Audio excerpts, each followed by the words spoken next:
बाराद्वार नगर से अष्टोत्तर श्रीमद् भागवत कथा में 1008 आचार्यों द्वारा मंत्रोच्चारण के साथ भागवत पूजन किया जा रहा है।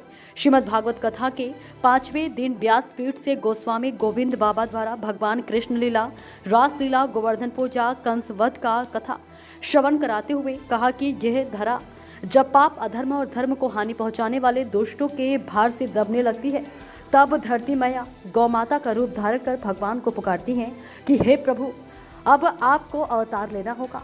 अजन्मा माँ कहलाने वाले भगवान तब संपूर्ण विश्व का कल्याण करने के लिए अवतार लेते हैं। संसार के समस्त प्राणियों का जन्म अपने कर्मों के कारण होता है, किंतु भगवान का अवतार करुणावश होता है।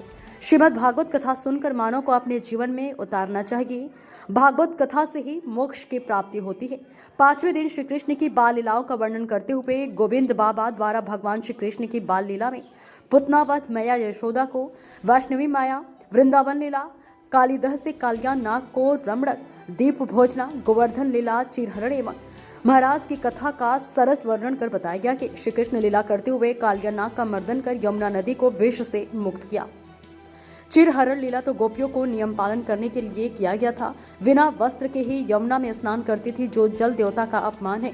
श्री कृष्ण ने गोपियों को कहा कि नियम तोड़कर सिद्धि प्राप्त नहीं की जा सकती, इसलिए नियमों का पालन सभी के लिए अनिवार्य है।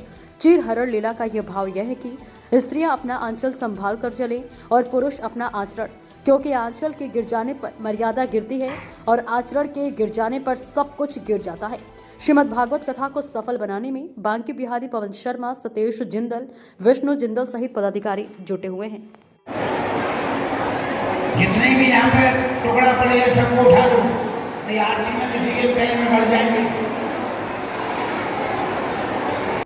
भागवत सनातन धर्म का सार है। व्यास जी महाराज ने 18 पुराण लिखे, जिनमें 18वां पुराण श्रीमद् भागवत है। इसमें संपूर्ण चारों वेद, शास्त्र, 6 उपनिषद आदि का रहस्य वर्णन किया गया है और मृत्यु का उत्सव है। हम संसारवासी जन्मोत्सव, विवाह उत्सव, नाना प्रकार के मंगलोत्सव मनाते हैं, पर मृत्यु का उत्सव कोई जीव नहीं मनाता। सनातन में मृत्यु का उत्सव भी बनाने का विधान किया गया है कि हमारी मृत्यु ऐसी हो कि जाने के बाद भी लोग प्रशंसा करें और हमारे आचरणों का अनुसरण करें।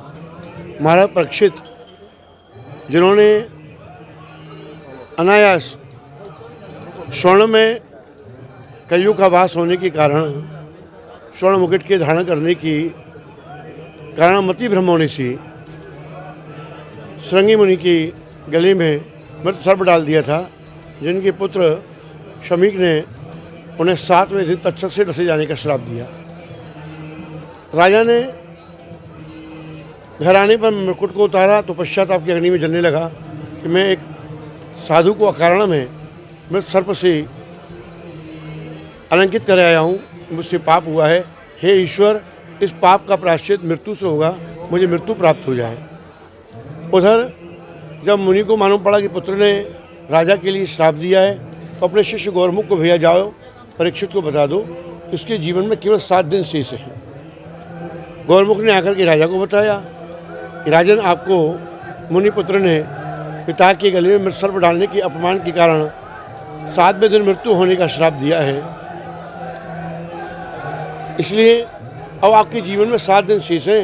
इन 7 दिन में आप परलोक जाने का कोई भी उत्तम कर्म करके उपाय करें, जिससे आपका परलोक गमन मंगलमय हो।